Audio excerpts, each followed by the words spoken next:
Медоносната пчела или Апис мелифера, същество, което има обоняние като на куче, зрение в пъти по-добро от човешкото и е тук от повече от 100 милиона години. Тя е била на Земята преди нас, най-вероятно ще остане много след нас. Елате с мен на кратка обиколка, за да видим външните белези и устройството на пчелата.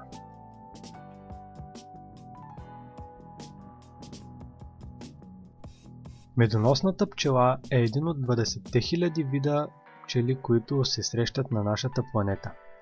Тя е пригодена за живот в различни условия.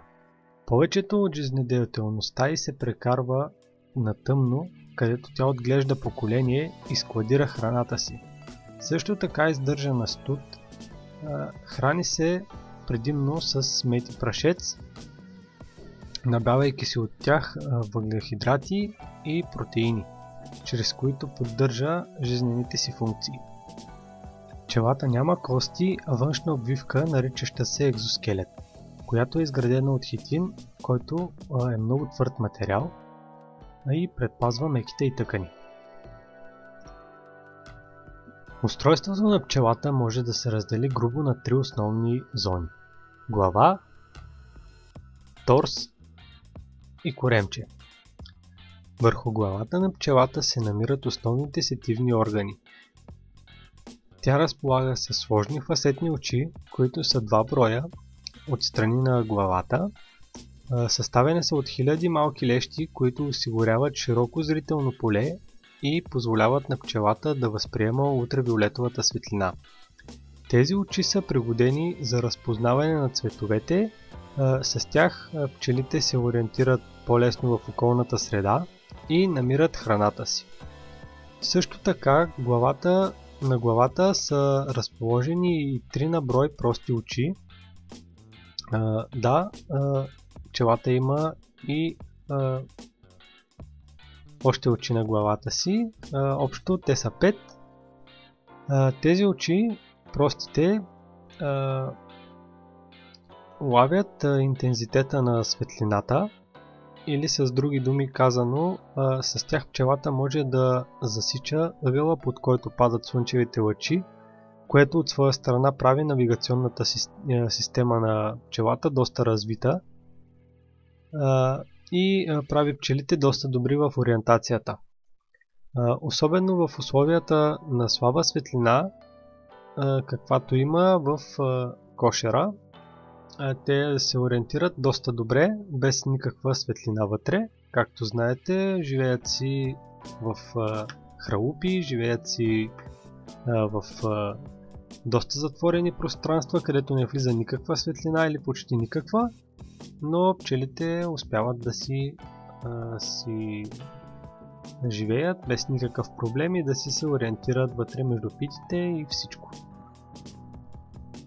Антените са друг сетивен орган, богат на нервни окончания, който засича миризми, вибрации и влага. Те играят основна роля при намирането на храната, разпознаването на пчели от собствения кошер и комуникация чрез феромони, които отделят или отделя майката, или отделят пчелите, или пилото, няма значение. Те ги възприемат с тези антенки. Грубо казано, може да си представим, че това е носа на пчелата. И обонянието им е толкова силно, че дори може би е по-добро от това на куче. Така че пчелата може да надушва от много голямо разстояние цветя и аромати, които хората много трудно могат да уловят.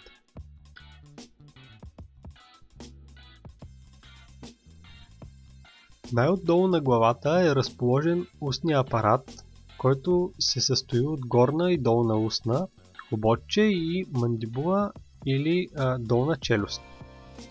Хоботчето е началото на храносмилателната система на пчелата. Оттам постъпва нектара и прашеца в тялото на пчелата. То се прибира назад зад главата и при нужда се използва за събирането на нектар от растенията или за предаването на нектара от една пчела на друга в кошера, за поставянето на нектара в килийката, за храненето на билото. Също така, чрез хоботчето пчелите хранят майката с пчелно млечице. Мандибулата на пчелата има както отбранителна функция, така и строителна функция. С нея тя захапва противниците си и може да откъсне крилце, крак на противникова пчела или оса или каквото иска да захапе. Но също така, когато започне високоотделянето, чрез тази челюст пчелата сдъвква и оформя топченца от много мънички топченца от восък и ги поставя на предназначените за тях места, така че пчелите изграждат восъчните си основи и пити с тази челюст и там, както знаем, складират храната си и отглеждат пилото. Върху гръдния кош на пчелата са разположени краката и крилата, а също така и миниатюрни отвори, през които тя диша. Краката са 3 двойки, предни, средни и задни. Предните се използват за почистване на очите и главата, също така и на хоботчето. Средните са за стабилност при ходене и при летене. Също така с тях пчелата почиства задните си крака. Те от своя страна са пригодени така, че там, където се събира прашеца, тя да може да ги остъргва един вид. Задните крака на пчелата са снабдени с малки власинки, към които тя прикрепя поленовите зранца. Когато насекомото посети цвят, прашецът се прилепва посредством статично електричество върху косъмчетата на пчелата и тя посредством краката си и малко от нектара, който е събрала, слепва прашеца един за друг и го складира върху задните си крачета. Така комбинираното тегло от прашец и нектар, което може да носи пчелата, е около 3/4 от собственото им тегло или около 70 мг. Средно пчелите тежат около 100 мг. Така че това е доста голямо количество тегло спрямо това колко тежи самата пчеличка. И с това тегло тя може да лети с скорост около 20 до 25 км в час. Празна може да лети с около 60 км в час.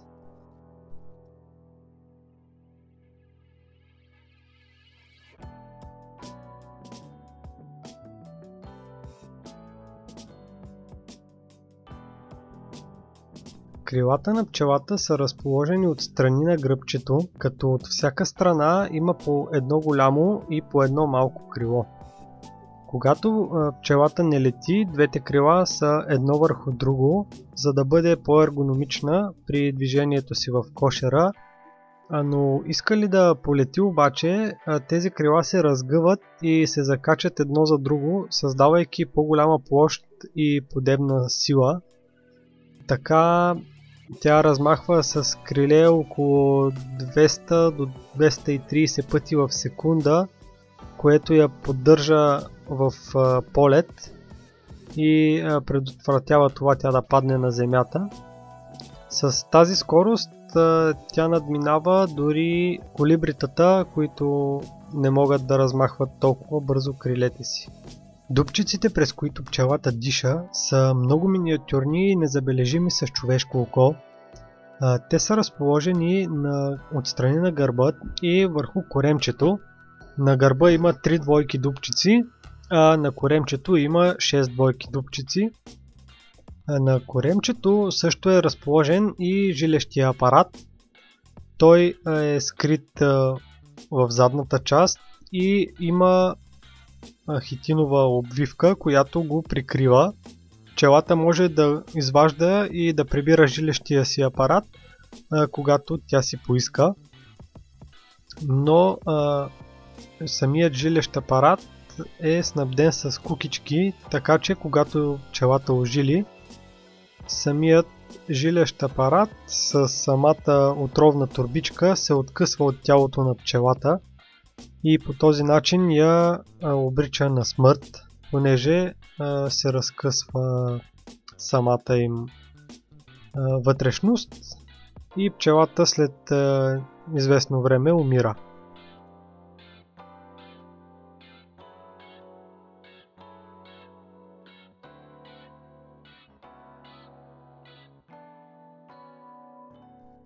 Това беше от мен за днес, скъпи приятели. Надявам се да ви е харесало видеото. Имам като цяло идея да правя от време на време такива видеа. Ако ви харесва това, което видяхте, оставете по един лайк, абонирайте се за канала, за да не изпускате подобни видеа. И това беше от мен. Приятно пчеларстване на всички!